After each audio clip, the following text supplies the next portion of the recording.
二人ともまたお会いしましたね。キャサリン、何か依頼ですか？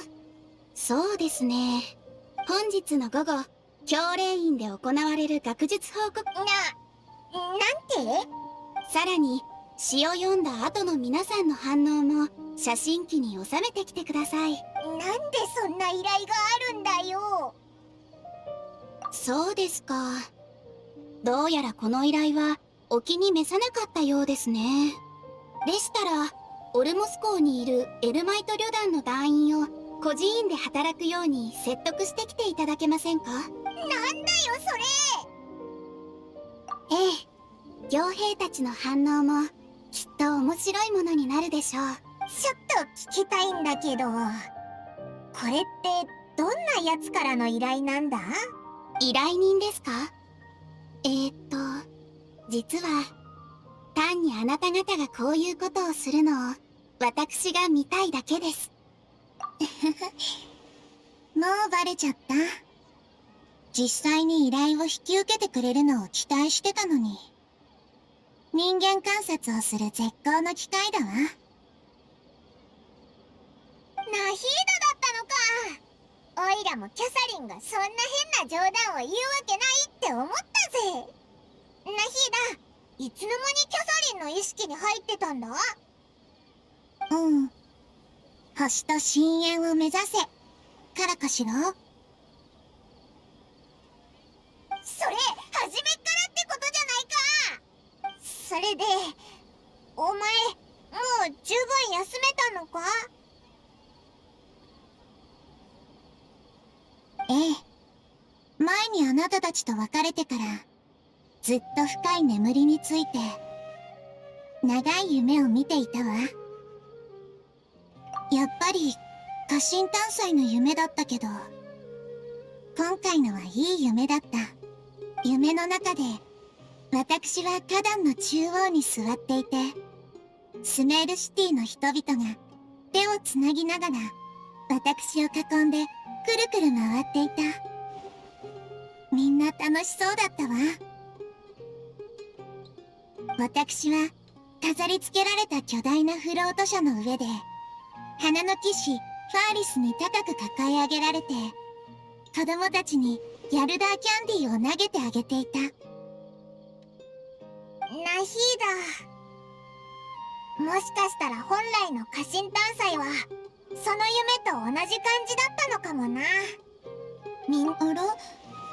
私はとても楽しい夢の話をしているのに、どうしてそんな表情をするの？もしかしてこれが同情というもの？いやいや、同情だなんてもっとかわいそうに見えちゃうじゃないか。そういえばドニアザードの様子は見に行ったか？今あいつどうなってるんだ？あれからフォーマイ家の人が部外者の立ち入りを禁止したせいで。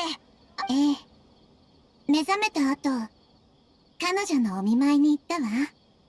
その時はちょうど休んでいたようだったけど、病状は安定しているとはいえ、人の身に生じる死域とも言えるマリン病は世界中の誇張問題を解決しない限り根本的に治せはしない。でも今の状況からすれば賢者たちが何をしているのか。おお、万が一家臣短日の輪廻みたいな事件がまた起こっちゃったら。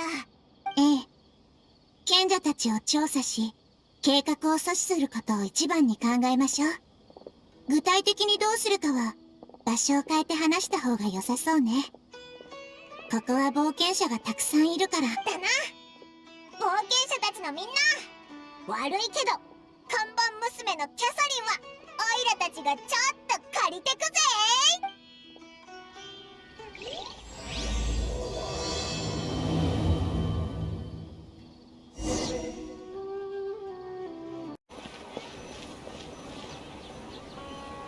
Let's continue our chat here. Okay, so do you have any ideas on how we can investigate the sages, Nahida? Actually, I've already done a little bit of work on that. But for now, I want to hear your thoughts.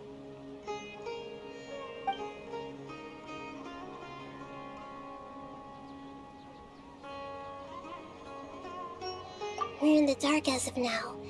Since we still don't know anything about their goals, any rash move could tip them off and lead to terrible consequences. After all, every person in Sumeru City is one of their hostages.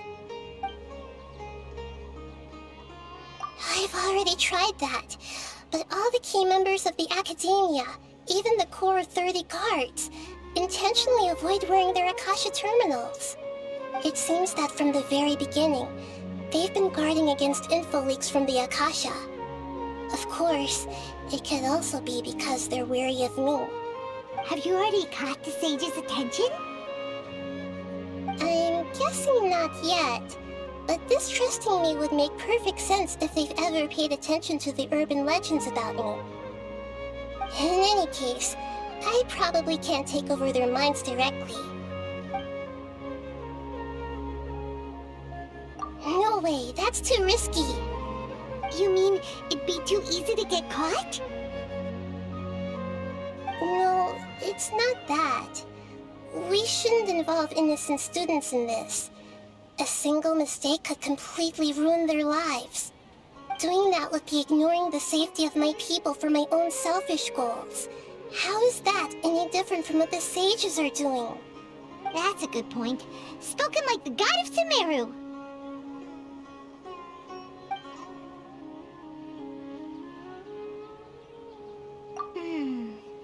Are we really out of ideas? Nahida, you're super smart, so you already have something in mind, right? Don't keep us in suspense. Spill the beans already. According to a popular theory from the Vahumana Darshan of the Academia, rejecting impractical motions at the beginning of a planning session will give more weight to the actual proposal. Okay, but aren't you the god of wisdom? You don't have to use that kind of gimmick to make us take your ideas seriously. Well, I've been thinking that if I can't directly possess the leaders, and if I can't get ordinary people involved, then I should find someone who's already involved, but hasn't decided to side with the sages. You're saying we should recruit a spy? That does sound like it could work. Oh, before coming back, we met someone named Alhaitham.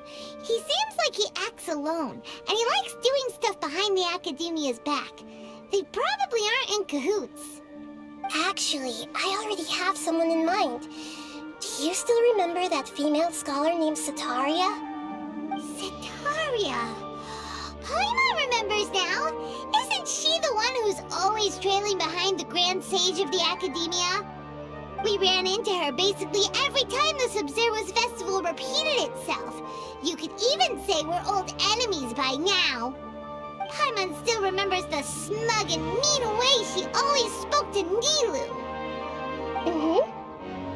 I've always liked observing all kinds of people, and Sataria has always stood out from the crowd. She was born in the desert and was hailed as their greatest genius. Her academic gifts allowed her special admission into the Academia, and also gave her the opportunity to serve as the sage's assistant. Oh, Paimon didn't know she was from the desert. She must be pretty special then. Paimon feels like most of the desert dwellers around the city are working as mercenaries. The name Sataria means star. When she lived in the desert, she shone like the brightest star in the night sky. Later on, she was chosen by the sun. The star was given a place in the daytime sky to complement the sun's dazzling light. Soon after, the star witnessed the sun scorching the earth, which brought forth many disasters. The star began to waver. Instead of staying beside such a sun, wouldn't it be better to return and light up part of the night sky? But in the end, she couldn't give up the radiance of daytime. To cope with her shame, the star buried her guilt and closed her eyes.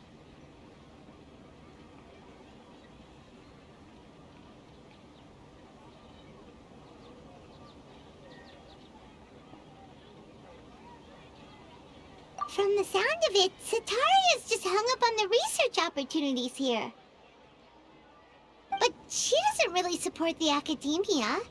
She still feels guilty about not doing more for the desert, right? She's just running away from her problems. Indeed. When they are presented with complex moral issues, many people will simply plug their ears and go with the flow until the problem can't be fixed anymore. She's suppressing a lot of guilt, but before she realized it, she had already become the sage's accomplice. She can't deny her part in their schemes anymore.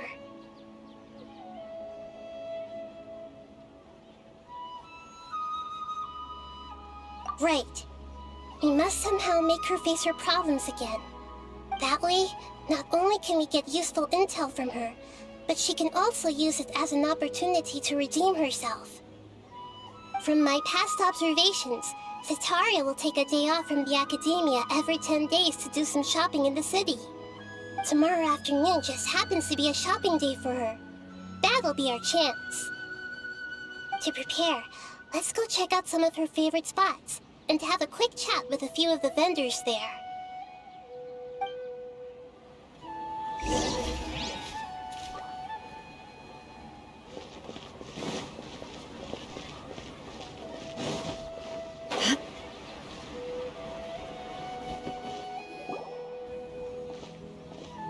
This should be Setaria's favorite fortune-telling spot. So should we ask the fortune teller about Setaria? No, I already have enough information on Setaria. The most important thing now is for you to pay attention to the vendor's talking style and key characteristics. Talking style and key characteristics? My poor lost lambs. Have you become troubled over your fates? The divine voice of wisdom often echoes between mine ears. If thou be blessed today by the gods, I may be able to show you the way. Huh? Really? Nahida, you've been whispering things to her? Shh! My friend here has some doubts regarding her future. Can we get a fortune reading for her? Of course, of course. In that case...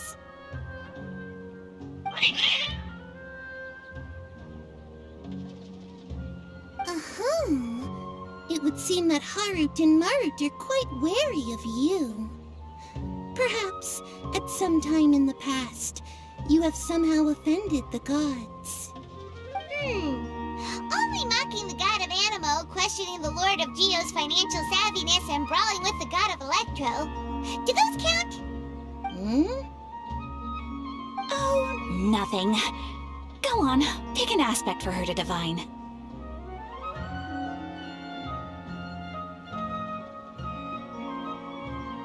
Love prospects? No problem at all.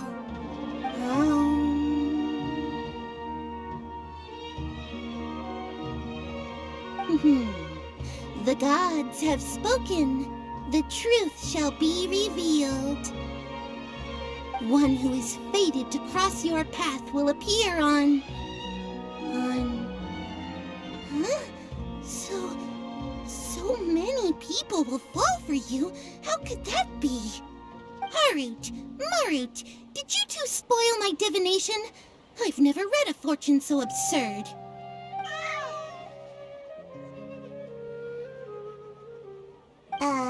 Actually, Paimon thinks this is probably the most accurate fortune-telling you've ever done. I admit that the orientation of today's celestial matrix is, suboptimal. As such, there will be no charge. Is that so? Well, that can't be helped. If you were to bring some food offerings for Harut and Marut on your next visit, perhaps they could help you reverse the wheels of fate.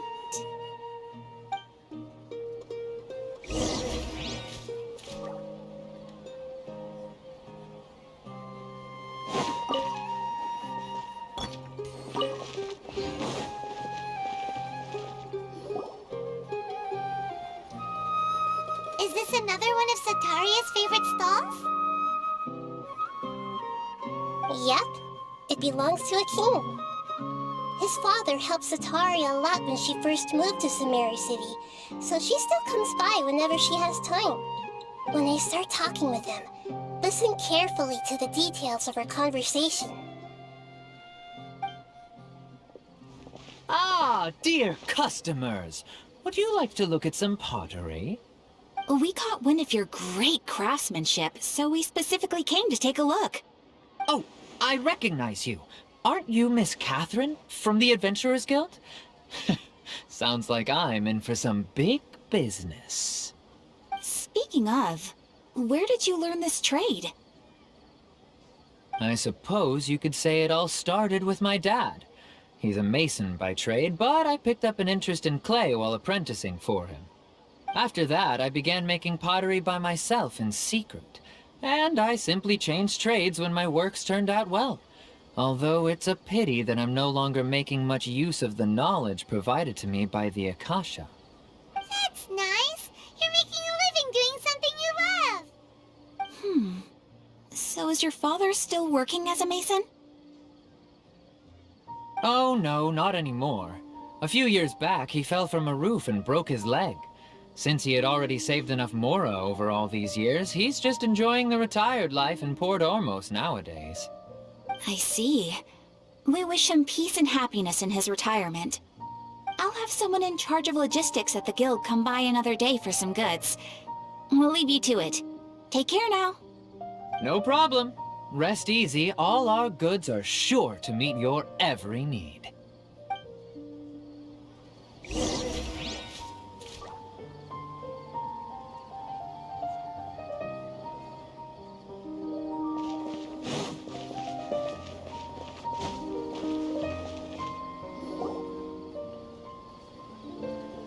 This should be our final stop. Sataria's always thinking of this restaurant when she's working at the academia, so she always comes by whenever she's out in the city. Nahida, you've really thought of everything! It's my duty to protect Sumeru's citizens, after all. Hi there. I feel like I've seen you down by the docks before. Huh? Sorry, I don't quite remember.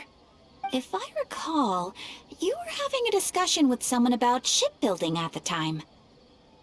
Ah, that's right! I've always been really interested in feats of marine engineering. After all, I grew up in Liyue Harbor and spent my entire childhood staring at the ships going in and out of the port. I came to Sumeru to study, but failed to make it into the academia due to my lack of talent. But I'm still discussing all kinds of problems with different scholars, and I'm continuing to study and perform research from the restaurant's basement. I'm sure I'll get into the academia after their next round of exams. What an admirable spirit for learning! Amazing! Sure, but you'll find hardworking people wherever you go. So this restaurant has a basement as well? Huh. First I've heard of it. That's right. It's not usually open to patrons. Most of the time, employees use it for breaks or to hold private events. I see. Yes, that makes sense. Well, good luck with your studies, Miss Chishan. Thank you so much. As long as I can make it into the academia as an official student, I'll be happy.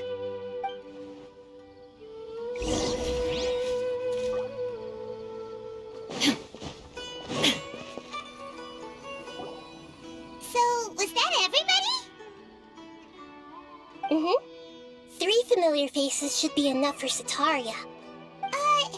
What's the point of all the information we've collected? Nahida, you still haven't told us how you're planning to make Sataria face her problems. Sataria is already used to avoiding her problems, so we must find a way to break through her usual sensibilities. I remember that you mentioned that the Eremites in Port Ormos are all making a fuss about the upcoming resurrection of the Scarlet King. Although it's all just a boatload of nonsense, the fate of her homeland may turn out to be Sataria's soft spot. Oh, Paimon gets it now! You want to take advantage of the guilt Sataria feels about her homeland. Although she knows she should return home to help the people of the desert, all she's done is conspire with the sages.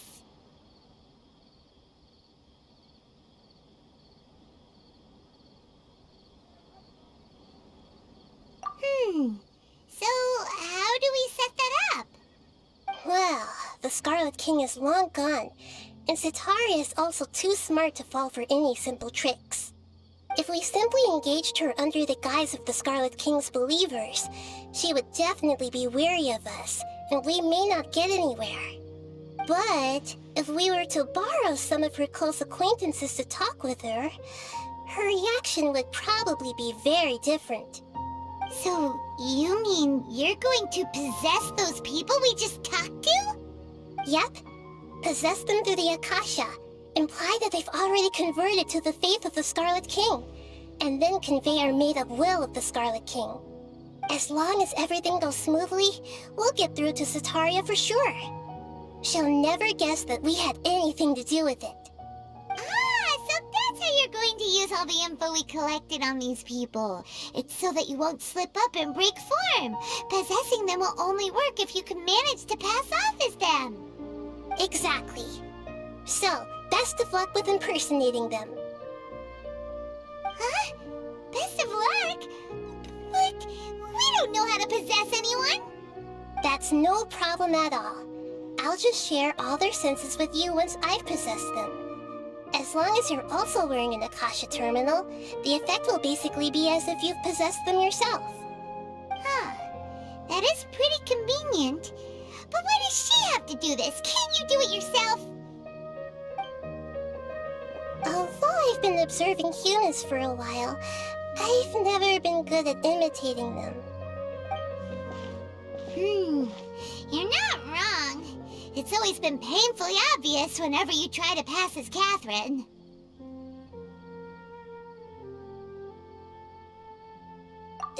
If it was at all possible, I would have preferred to leave these people alone. But seeing how things are now, I probably should just accept it and push on. Yeah, don't beat yourself up over it. We're only doing this to help everyone, and we'll only be borrowing them for a little while anyway. Alright, then let's give it a go tomorrow afternoon.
Here she comes! Satari is here!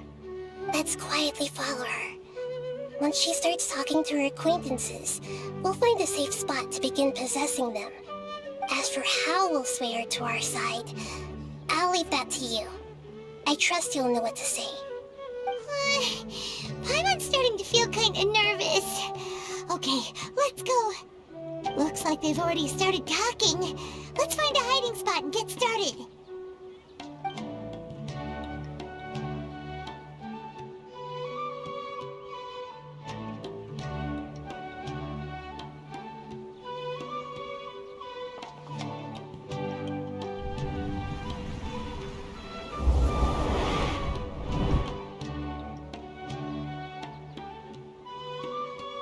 That's right.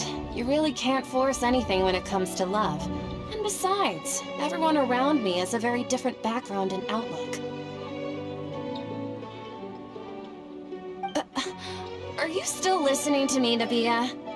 Oh, of course I'm listening. You were talking about troubles with your love life, right? I heard everything you said. Okay then. You just seemed a little distracted for a moment there. Strange. Your cats seem pretty worked up.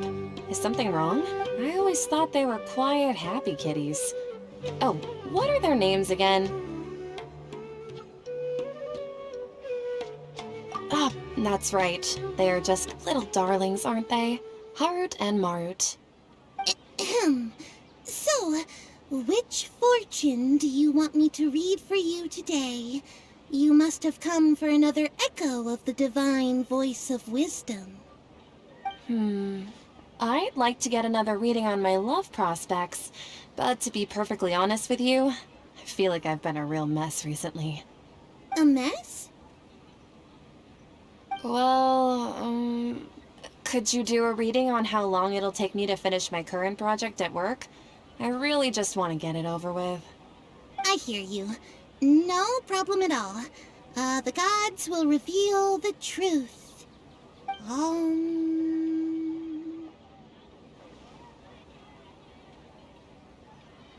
The gods are asking, Setaria, why haven't you gone home? Why haven't I gone home? Do the gods really know everything I've been thinking about? Setaria, why don't you just go home? It's a demand now instead of a question. The gods seem to be truly upset. I'm sorry. I know I failed the gods. Please pass on my most sincere apologies and ask for their divine forgiveness. And if I may ask, Nabia, is there a specific god who's speaking to you right now?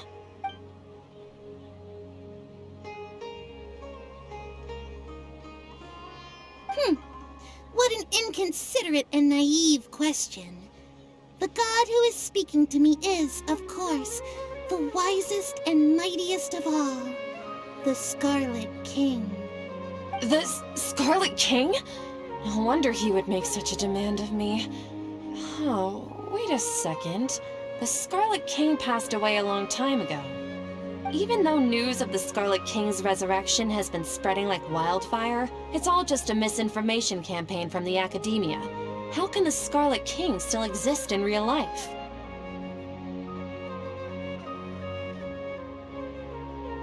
What insolence! I am the Scarlet King's most loyal believer. Do you wish to refute his voice of wisdom? Oh, no. As a child of the desert, I am only reveling in his power upon learning that his divine glory has touched even this city. I will think very carefully about his demand of me. I'm sorry, I must go now. Wait!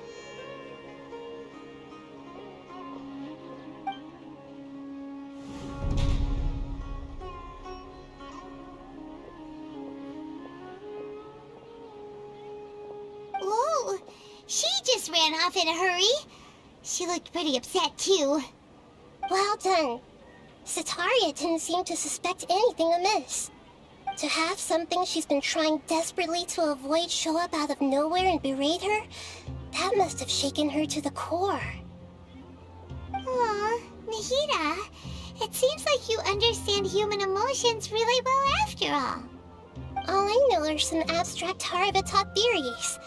In any case, my time with you has shown a lot of them to be utterly useless. I'm still trying to make sense of everything. Anyway, enough of that. Let's hurry and catch up to Setaria. He's out of King's now, right on cue. Let's get ready to possess him right away!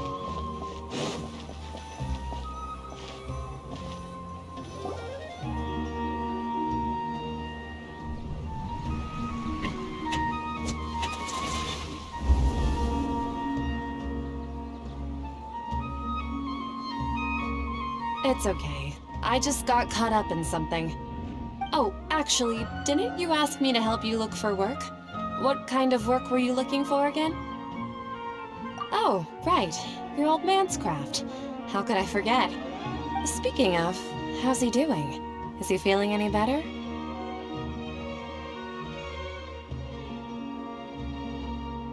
Oh, that's good to hear. I have been thinking a lot about him. If I could get some more time off, I'd love to pay him a visit. Actually, while we're talking about him, is he still living in Port Ormos? Yeah, he's been retired there for a while. If you could find the time, please write him a letter. Please pass on that recently, faith in the Scarlet King has taken root in Port Ormos and has begun to spread across Sumeru. He has a quick temper and has always been a devout follower of the Danger Archon. I don't want him to get into a fight with those Scarlet King believers because of a difference in beliefs. Oh? So, who are you siding with in all of this? The Academia or the Scarlet King? I'm so jealous of you. You were born a child of the desert, yet you chose to betray the Scarlet King, and now you spend all your time with those crooks from the Academia. Akeem, you don't mean you've also become a believer of the Scarlet King? What's so strange about becoming a believer of the wise Scarlet King? In fact, aren't you the strange one? The one who still can't pick a side? Can't pick a side? Me? Whoa! Paimon had no idea you'd be so good at this!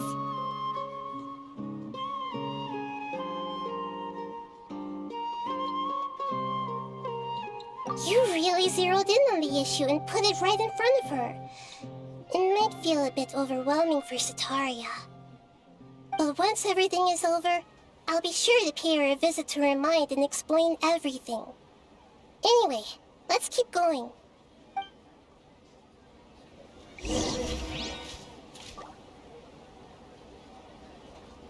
Come on! Setaria's already started talking with Shishan!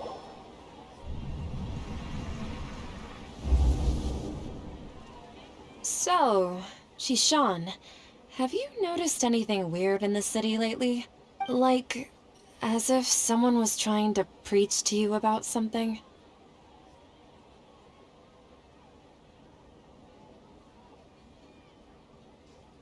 Oh, right. Speaking of strange things, I celebrated the Sub-Zerus festival so many times that I lost count. That was really weird. Wait, how could you be aware of that? That should be impossible. Nothing in the report indicated anything like that. Are you still failing to realize that the Academia's lowly tricks could never deceive all of Sumeru's citizens? Shishan, don't tell me that you've converted to the Scarlet King as well! What an absurd question. You make it sound like I should be ashamed for becoming a believer of the Scarlet King. In reality, shouldn't you be the one who is ashamed? You, who works side by side with the Academia, and treated people as nothing more than experimental subjects? Please, please stop! Even now, Setaria's still trying to run from her problems.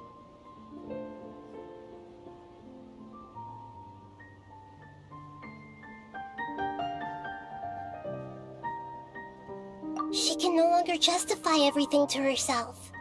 Hey, she's trying to talk to the guards! What should we do? This is the most important part of all. Quick, get ready. Mercenary, you're a member of the Corps of 30, correct? Please help me pass a message to the Matcha right away. The situation in the city is getting out of control.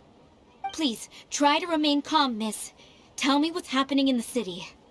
Heretics are infiltrating the city, and they've already converted many residents to their side. Heretics? What kind of heresy are you talking about? The Scarlet King! Many people I know have suddenly started believing in him, but he's long dead. It's impossible.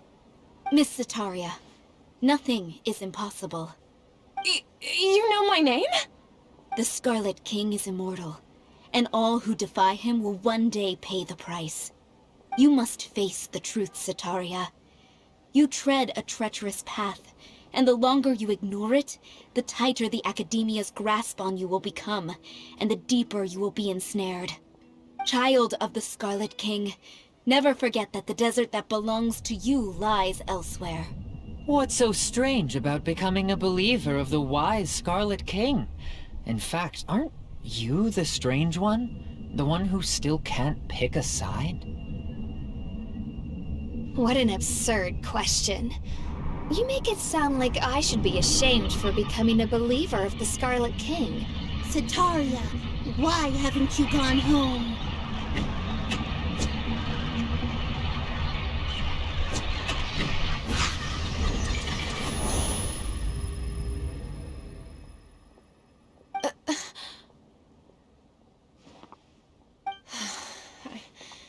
It seems that no matter where I run, I only keep finding more believers of the Scarlet King.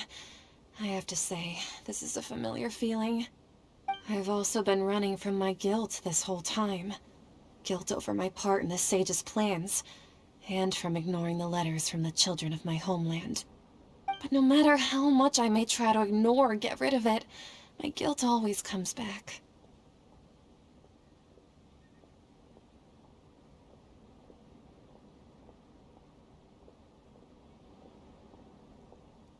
You won't necessarily lose your research opportunities by facing the truth.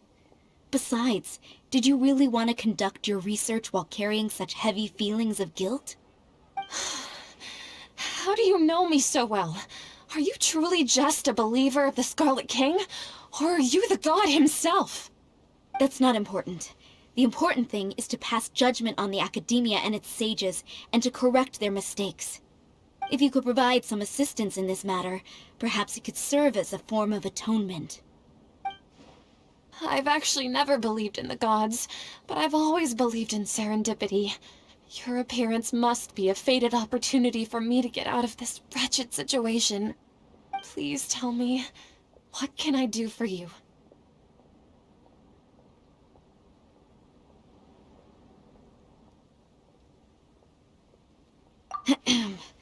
How much do you know about the Sage's current activities?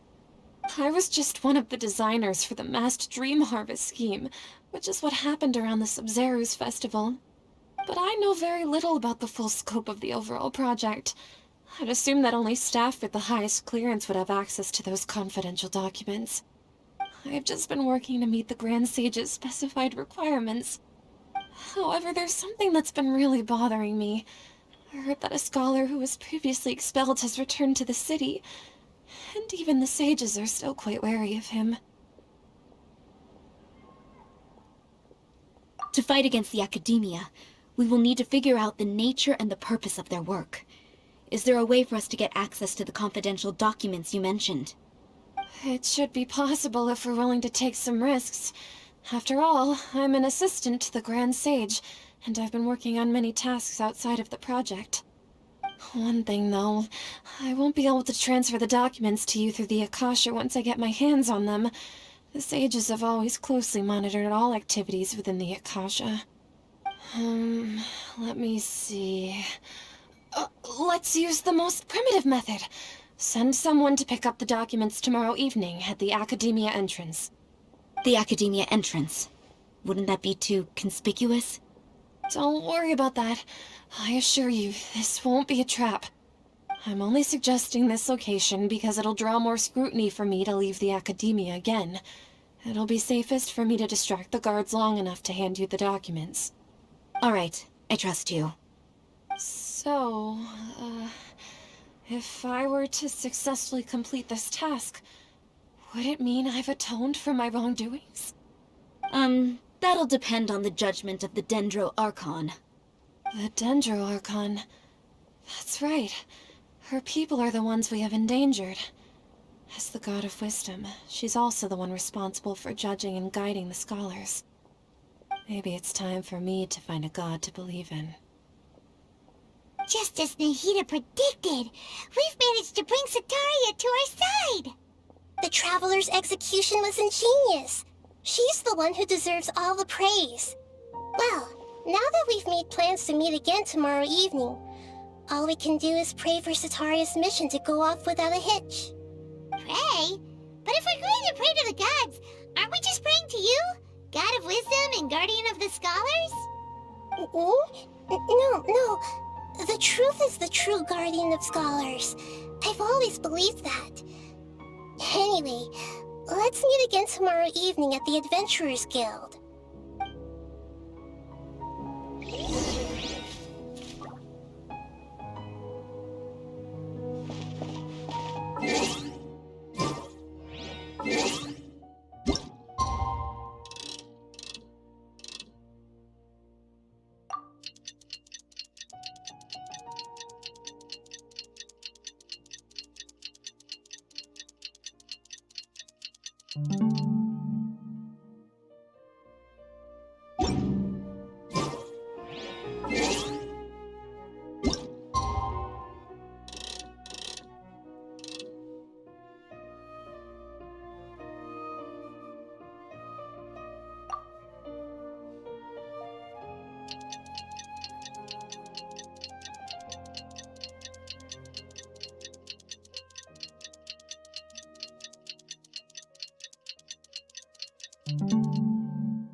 Catherine, we're here! Oh, you are the other Catherine, right? That's right. I suppose I'm the other Catherine in your mind. Shh! We're on a secret mission tonight, so we need to protect Catherine's identity. Yep, Paimon's right. We cannot fully rule out the chance that the meetup tonight is just a trap. If something were to happen, my existence may be the only trump card we'll be able to play. After all, the Academia should still be unable to confirm the existence of my consciousness in the outside world. Yep, exactly. Just what Paimon was thinking.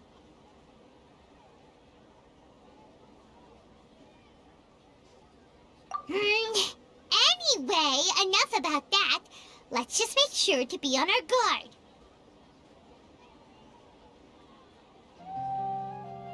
Off? What do you feel is off? It's the middle of the night. Of course it's quiet. You're not getting paranoid, are you?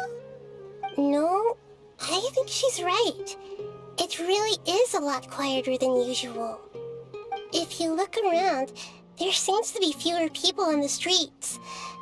I'm not sure if this is the case for the entire city, though. Huh. Maybe it's just a coincidence. Maybe Setaria figured out a way to not only distract the guards, but also to get everyone to go to sleep early, just so we can exchange the documents in peace. I also can't quite figure out why things feel a little off. But now that we're here, let's go ahead and meet her as we planned. Well, regardless, as long as you're here with us, Paimon feels a little safer.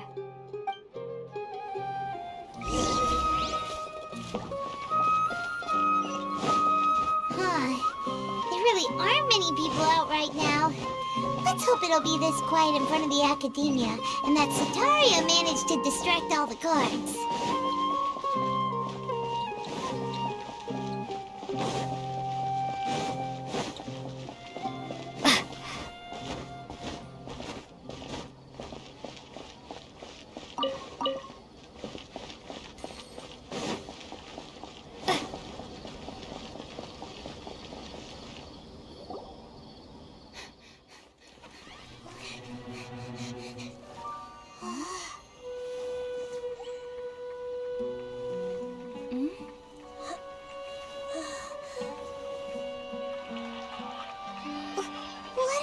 People doing here at this hour of the night?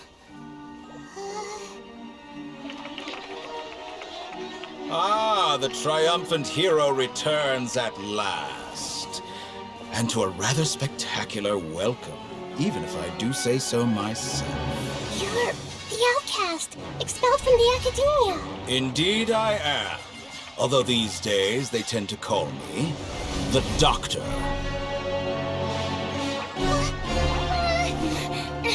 If you're looking for your researcher friend, she has already been taken into confinement. With some basic caution, she could have discovered the listening device on her person.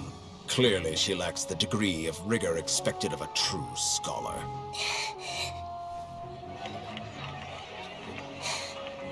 the people of Sumeru City. What have you done to them? I simply made some minor adjustments to their Akasha terminals. Now they can deposit information directly into the subconscious. As you can see, all these lovely people now believe this traveler is a hero who has just saved the world. My experiment is a success. And now it seems they can no longer hold back their sheer adoration. No, what should we do? These are all just regular people. Leave now. You need to get out of here. What? That guy's a Fatui Harbinger! We can't just leave you here!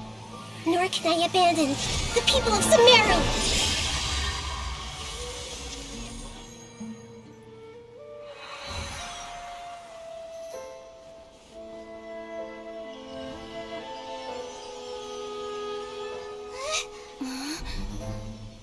Don't worry. We'll meet again outside of the city.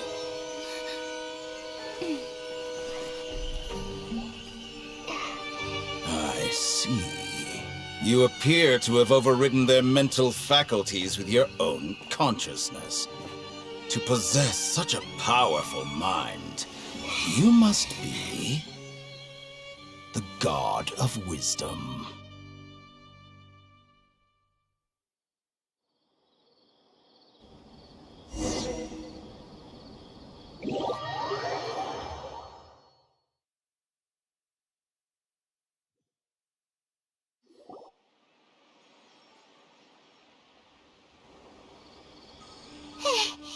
This should be far enough.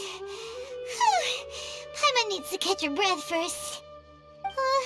Is Nahida going to be okay? We only made it out because of her.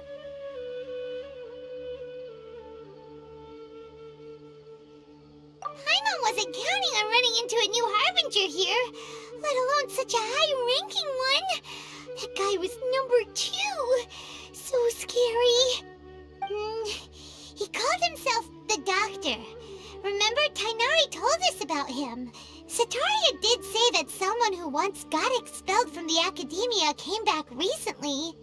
And that even the sages are wary of him. Yep, sounds like she must have been talking about the Doctor. Yeah, now that the Doctor's in the picture, we're no longer just dealing with the Academia. They're in cahoots with the Fatui. But what are the Fatui after this time? Another Gnosis?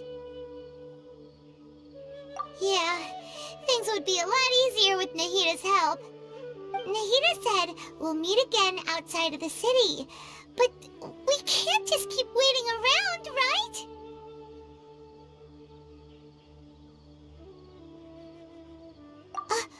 You mean... Oh, right! Wasn't he invited by the sages to work on some project when we were staying with him in the Vidia Forest? That has to be the same project! Even though he turned it down at the time, he might still know something. There's no time to lose. Let's go to Gandharvaville.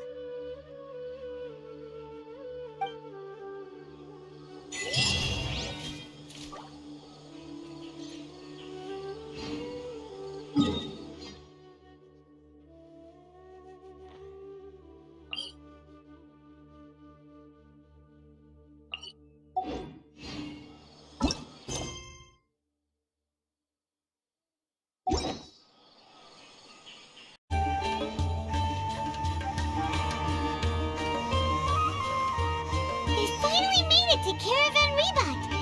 It's pretty lively here. So, just past this wall is the desert, huh? Oh, wow. Paimon remembers hearing people call this the Wall of Samiel. It's made to block sandstorms from the outside. Oh, if it's this tall, it's gotta be the divine work of Greater Lord Rukkhadevata, right? Enough gawking. Come on, follow me. Huh?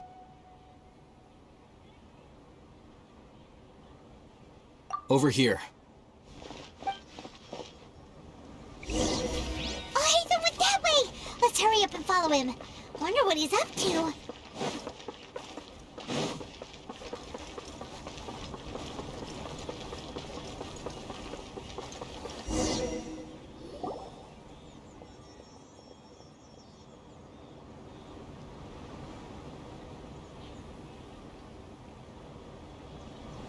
What the? Where did she go? How did we lose them? They were just here a second ago. More Eremite mercenaries? Who are they working for this time? Anyway, Traveler, it seems like we were being followed again. You were too careless. You should have noticed those hopeless amateurs trailing you a long time ago.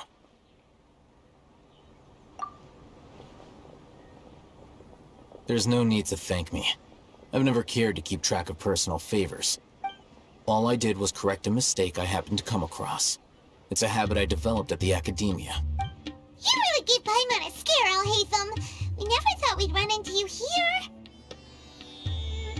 Last time we met at Port Ormos, didn't you say you were going back to the Academia?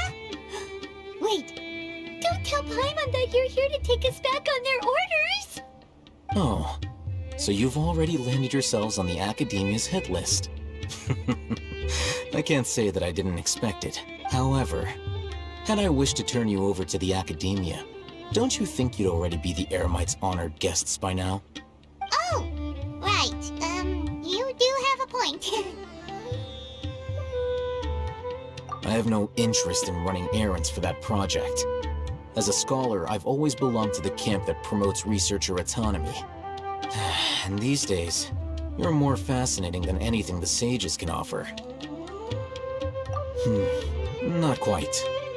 To tell you the truth, I'm still investigating the Divine Knowledge Capsule. Unfortunately, I've run into some difficulties.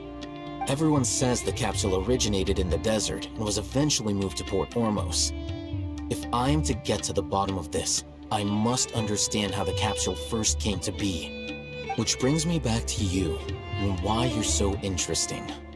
The leader of Ain al-Ahmar used the Divine Knowledge Capsule right in front of you, and upon seeing him, your expression became perplexed, and you were lost in thought for quite some time.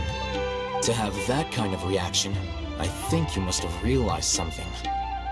Are you interested at all in sharing what you've been hiding from me?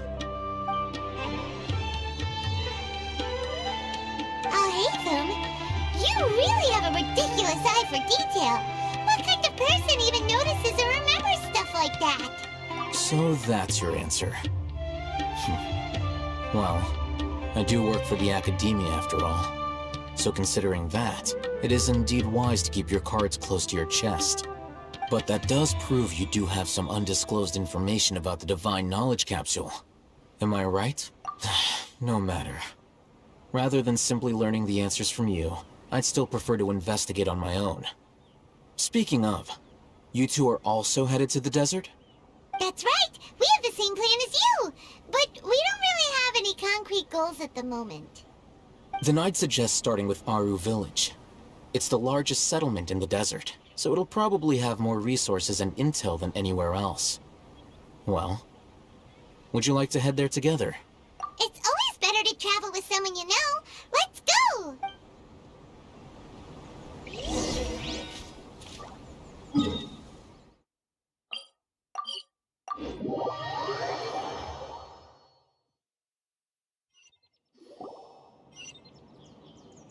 Before us lies Aru Village, the safe haven of the desert folk. Whoa, this landscape is really something else. What a cool place! Let's go check it out!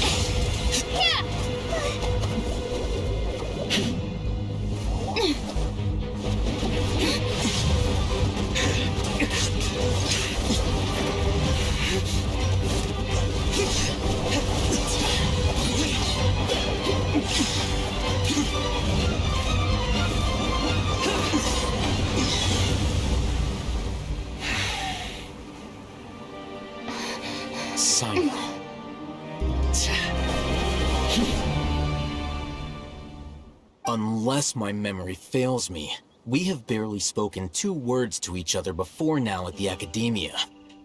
Would you care to enlighten me as to when and how I invited the General Mahamatra's wrath? Oh, Hatham. Do not think you can escape my judgment, just because you managed to escape my attack. Judgment? So that's how you'd characterize your actions here, is it? Or would elimination perhaps be a more accurate description? Had I used my full strength, not even this traveler would have been able to stop me. Though styled like an assassination, I sought only to ensure that my target would be unable to flee or resist. Standard practice for the Matra, as well you know. Seemed to me more like your own personal touch. Who is that, Alhaitham? Did you call him General Mahamatra? Yes.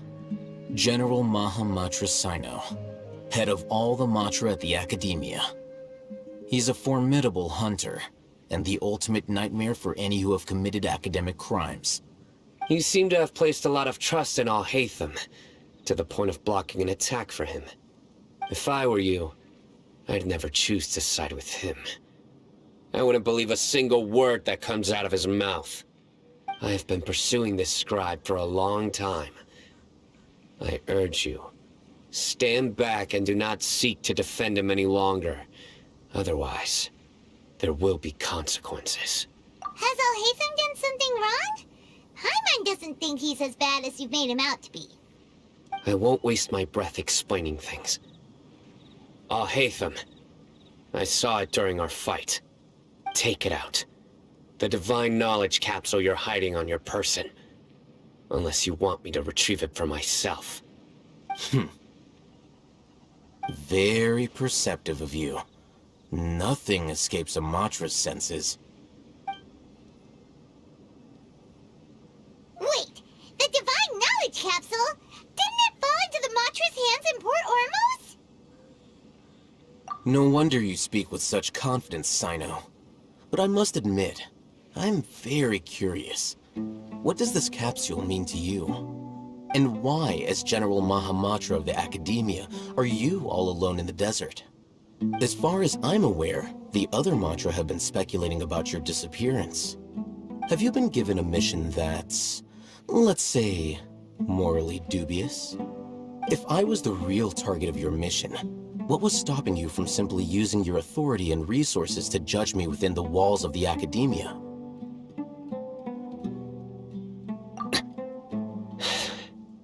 I should have known you'd be difficult to deal with.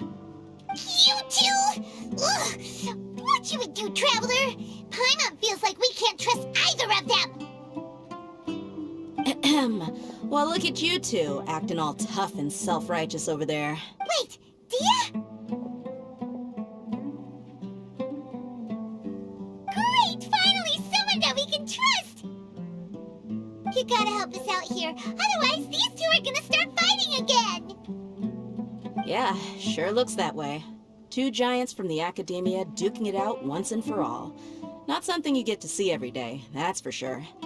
Listen, I know you academic types love to fill up your big brains with self-righteous morality and lord your empty rules and virtues over each other. But how dare you bring your petty disputes into the safe haven of Aru Village? It seems like someone's gonna have to beat some sense into your thick skulls until you finally learn to respect these grounds.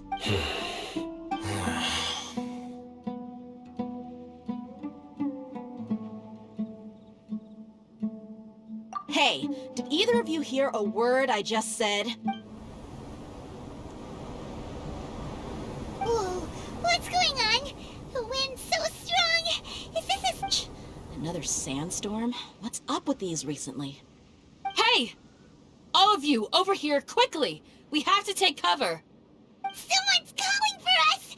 Oh, this wind is too strong! That sounded like Candace. Come on, you two. Jeez, are all of you Academia folks such hard work? Move it! All right, stop yelling.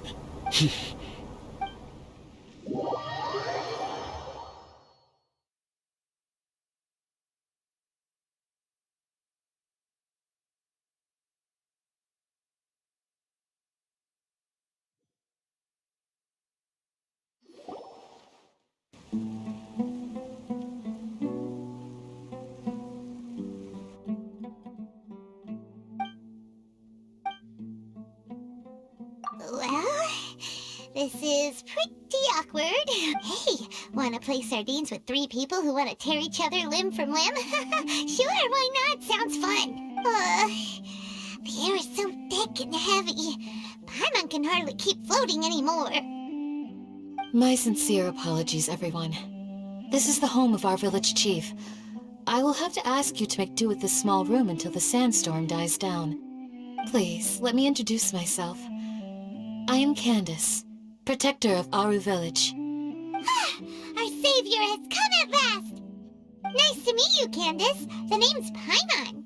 Thank you so much for helping us. There's no need to thank me. It's only right to help each other when the weather gets rough. Wow, she's so gentle and caring, like a nice older sister. Unlike those guys over there. All right, now that we're all better acquainted, we should return to the topic at hand. As a guardian charged with the responsibility to protect my fellow villagers from harm, I was observing your conflict from afar, even before the sandstorm started. And now that you have set foot within our village itself, it is all the more my responsibility to make absolutely sure that you pose no threat whatsoever to us. So please, have an honest and sincere conversation with one another, and put your hostile feelings to rest. If anyone dares to start anything again while they are under this roof, I will not hesitate to send them out for some quality time with the creatures of the sandstorm. Oh, on second thought, Paimon may have misjudged Candace's character. And that goes for you too, Miss Dia. Do I make myself clear? All right, we got it, Candace. That's what I like to hear. So, which of you will begin? I was supposed to be a mediator, but I might have gotten a little too involved just now. Anyway, one of those two should probably start talking. Wait, that was you trying to be a mediator? I have nothing to hide, so there's no shame in explaining myself. While Alhaitham wasn't wrong about the other Matra not knowing my whereabouts, it's not because I've been assigned a morally dubious mission. Rather, I've chosen to exile myself. Huh? Exile yourself? A little while ago, I discovered that there was data missing in the Academia's project planning and development files. What little they did report clearly did not match the project's actual progress. As General Mahamatra, I had the responsibility and authority to request an audit. However, to my surprise, the person responsible for the erroneous data was none other than Grand Sage Azar himself. I tried to investigate the issue myself before submitting a formal audit request, but I soon found that all leads and potential pieces of incriminating evidence were carefully concealed from me. I began to realize that they were cautious of me from the very beginning. Unsurprisingly, the Grand Sage rejected my audit request as soon as the submission reached his desk. He even said to me, "The power of the General Mahamatra is granted by the sages. You have no right to judge us." So they really are up to no good. I realized then that to the Grand Sage, the Matra are nothing more than tools for the sages to assert and maintain their control over knowledge. The vows that we took, the principles that we strive to uphold, they are meaningless to the academia of today. I believed it would be wise to flee the academia before the sages had a chance to take action against me. This way, they can no longer see nor predict my actions. I will never give up on this investigation. There's no need for someone else to give me power or authority. Once I find the truth, I will administer judgment by my own name. Saito seems to have the same goal as us. We're all investigating the sages. Plus, now that he's no longer the General Mahamatra, he somehow feels a lot less scary. Well, Sino, if that's your story, then why did you see Alhaitham as a target? When I was investigating the matter in the academia, I overheard a conversation between Alhaitham and a sage. The sages asked you to investigate a blonde-haired traveler. Do you dispute this, Alhaitham? What? Like many parts of the project, this assignment was undocumented. Now throw in your suspicious behavior with the Divine Knowledge Capsule, and I think we deserve an explanation. Yes. I was indeed tasked with investigating the Traveler. Alhaitham! After all, the promised reward was so great that hardly any scholar could have refused. The sage told me, once you've completed this assignment, I can give you a glimpse of divine knowledge. A most enticing offer. Unfortunately, those academics don't know me at all. Their words contained one key piece of information. Namely, that divine knowledge indeed exists. That gave me all I needed to know. From my perspective, the sages are far from trustworthy. Think about it. Isn't it a little strange they're so willing to share divine knowledge with anyone, even as a reward? So, I began my own investigation following the lead of the Divine Knowledge Capsule. In the end, I realized my wisdom in committing to this rather than collaborating with the sages. Had I been less guarded, I probably would have ended up like that Ain al-Ahmar mercenary, incapable of remaining sane for long enough to hold a conversation. You mean that the sages originally planned to dispose of you, using one of those capsules that drive people insane? I'd already given up on the assignment by then. I only told the Academia I was waiting in Port Ormos for you to appear so they wouldn't suspect anything. So it came as quite a surprise when I encountered my erstwhile target while investigating the Divine Knowledge Capsule. Criminals do love to talk about coincidences. Even though I ran into the Traveler by chance, I had no intention of providing assistance to the Academia. Also, you should remember, you were the ones who decided to follow me and strike up a conversation after I left that tavern. That's true. Alhaitham helped us out at Caravan Rebot as well. I'm willing to apologize, if that's worth anything to you. I took the Divine Knowledge Capsule behind your back because I judged its existence to be a significant risk. I felt that it would be best for no one to interact with it before it had been properly studied. After all, curiosity often proves to be the most dangerous thing in this land. You should be well aware, Scribe Alhaitham, that curiosity can also lead you to danger and suspicion. Answer me this. Did the sages share any information about their project with you? Have I not made myself clear? You and I are both distrusted by the Academia. Do you really think they would tell me anything? Fine. Although you haven't completely proven your innocence, I won't regard you as an enemy, for now.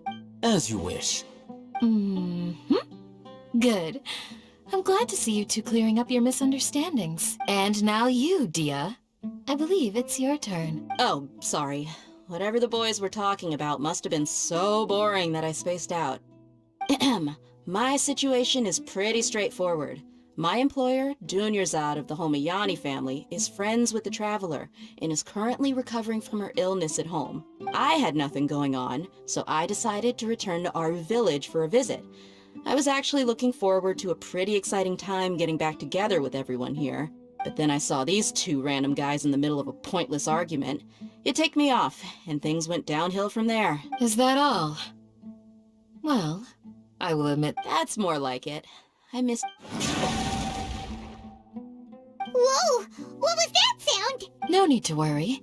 Now that you're no longer at each other's throats, please make yourselves at home. I'll take a quick... Creatures? In the sandstorm? Fighting in a sandstorm is not for the faint-hearted. Anyone without extensive training in these conditions is at a disadvantage. Yeah, just leave them to Candace. Don't worry, she's as tough as they come.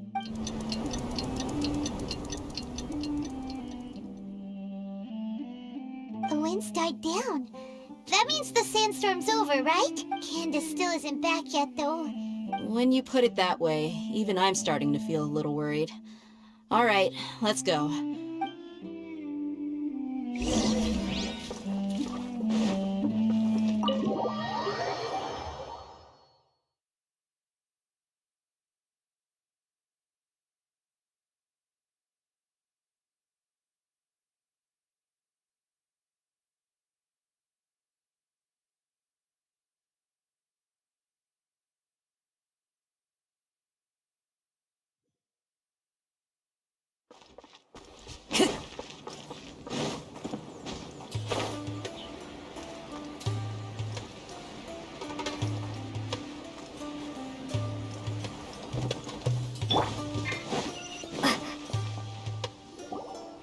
you? Candace, you're still fighting? You've been out here dealing with these creatures the entire time? Yes. They just keep coming in waves. I've lost count of how many I've defeated. Before I realized it, even the sandstorm had stopped. Ah, here comes another wave! Leave this round to us. It's been quite a while. I'll be sure to put on a good show. Let's go! Scatter! Busted! Illusion shattered! One with nature! Now you shall perish! Here comes another wave! When are they ever gonna let up?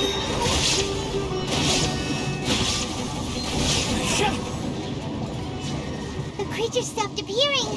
What we fought just now was probably the aftermath of the sandstorm. Well fought, everyone. No injuries, I hope. Huh? Who are you? Ah, my apologies. I haven't had a chance to greet you yet. I had my hands full taking care of the village's elderly and children. I am the chief of Aru village. Everyone usually calls me Uncle Sir, I am also originally from the desert, but I have not been back for some time now. May I ask if such sandstorms are common? I can't say they've always been common, but recently the storms have become increasingly severe and frequent. Besides sandstorms, we also occasionally get earthquakes. According to an investigator who stayed in the village a while ago, these unusual natural phenomena are related to the withering of Irminsul. Another effect of Irminsul's withering. So, Irminsul's withering causes withering zones in the forest, and sandstorms and earthquakes here in the desert? Everything in the natural world is inextricably connected to Irminsul. These regional symptoms can indeed be a reflection of Irminsul's present state. Everyone in Aru village needs to take good care of themselves. Speaking of which, why haven't I seen a single village keeper since I got here? Village keeper? Who are they? Village guards like Candace? Does your curiosity know no bounds? Village Keeper is how Aru village refers to mad scholars, exiled here by the academia. Most of them are scholars who lost their sanity after a period of training in the Avidia forest. The academia believes that their crazed mutterings may have a negative effect on the psyches of other scholars. So, they're forcibly exiled to the desert. Though if you ask me, it's all a boatload of nonsense. Alas, that's exactly what we've been trying to investigate. One by one, the village keepers have been mysteriously disappearing without a trace, but no one in the village has ever seen them leave. If you're planning to stay around the village for the next few days, I'd appreciate it if you could keep an eye out for them. I've had encounters with those people in the past. I'll see what I can do to help. The Matra are the ones responsible for their exile. Now that you're no longer with them, are you trying to alleviate your guilt and atone for your past sins? I'm fascinated by how you think. Mock me if you will, but if you are guilty, I will eliminate you, regardless of my position or identity. Oh, you're the former General Mahamatra. You must be an expert in these kinds of investigations. Is it because you're reminded of Hypatia? Oh, these poor scholars. First they lose their sanity, now this! We need, but, is it really a good idea to tag along with Sino? You seem like you really don't trust him. I'll be grateful for the assistance. No doubt you will do a better job than some of my former subordinates. Let's start by finding a spot to...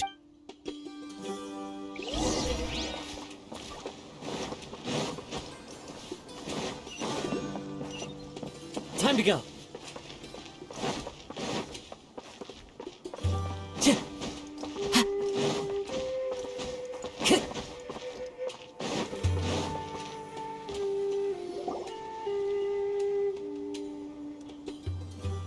Although I've sent myself into exile, I'm still doing essentially the same things as before.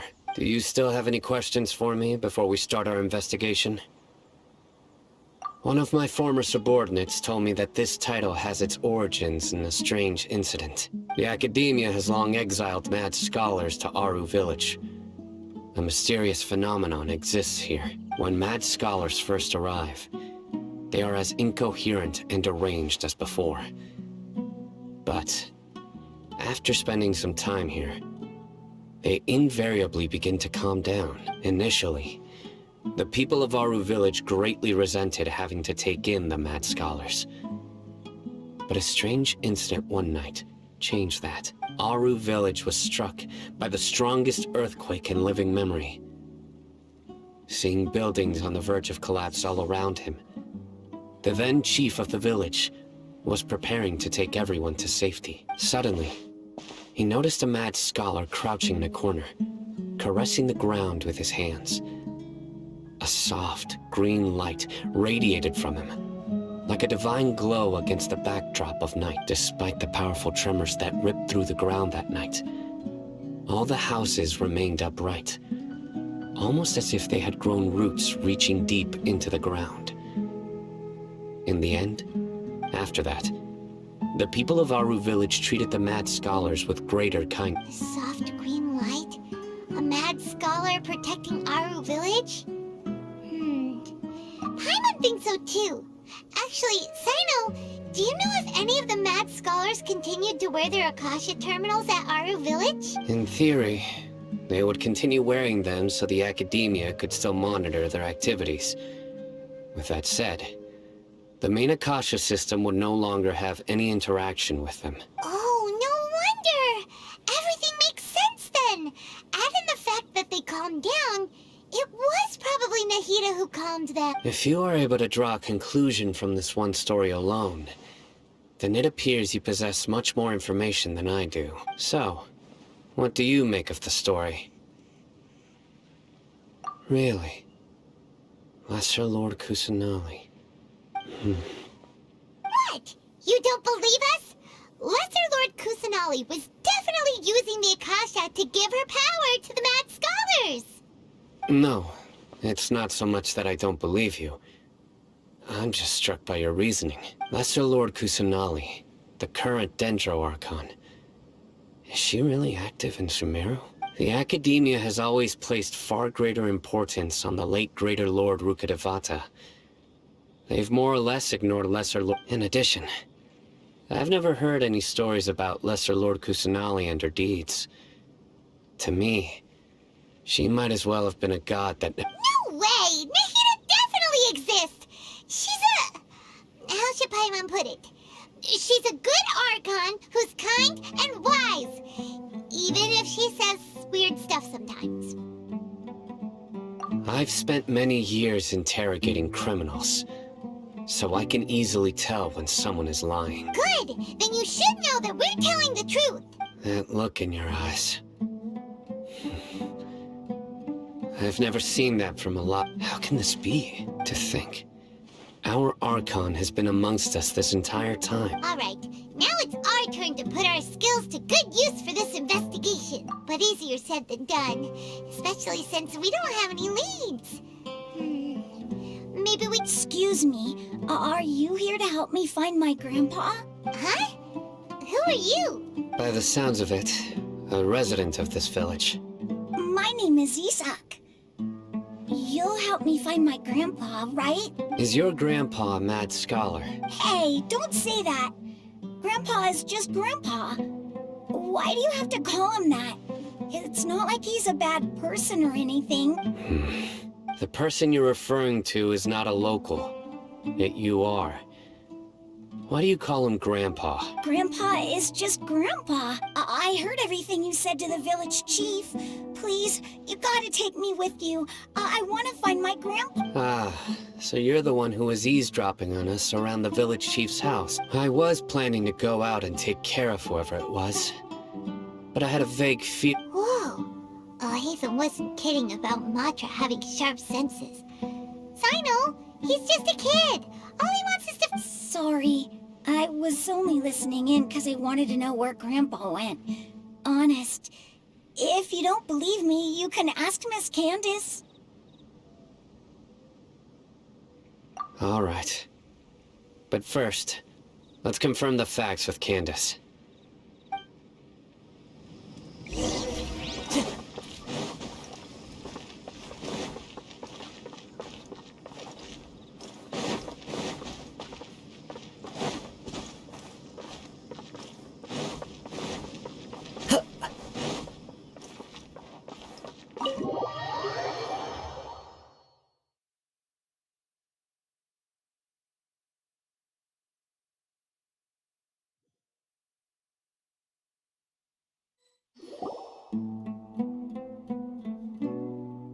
Sino is super vigilant.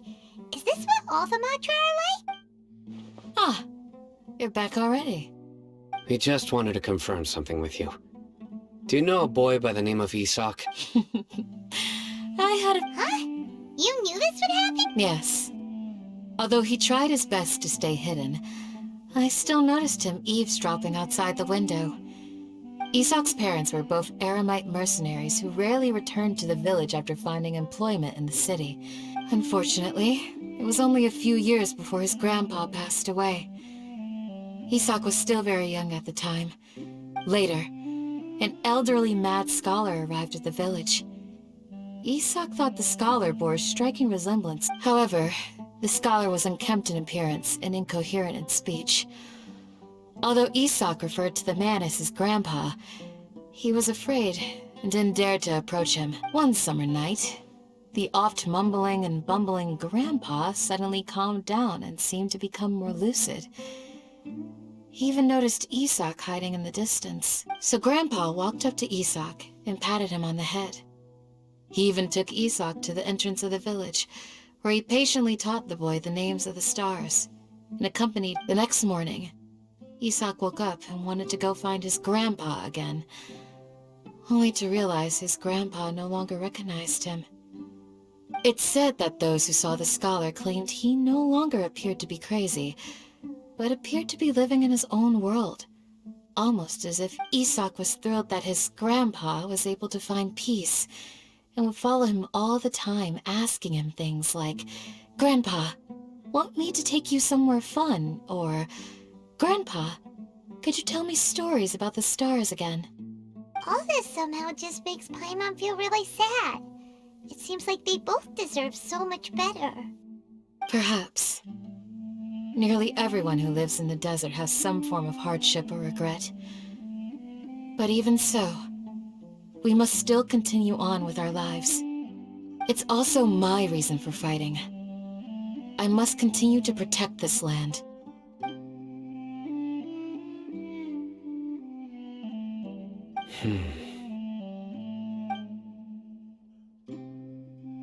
Maybe the people have always had a considerate god watching over them.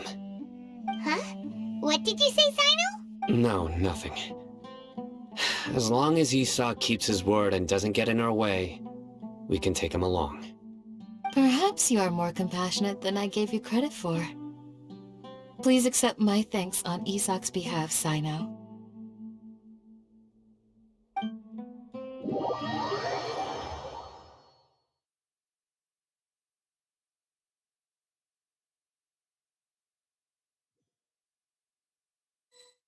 Hey, Isak! Oh, it's you guys! We've cleared everything up. Let's go find your grandpa. Really? Wow! Thank you so much!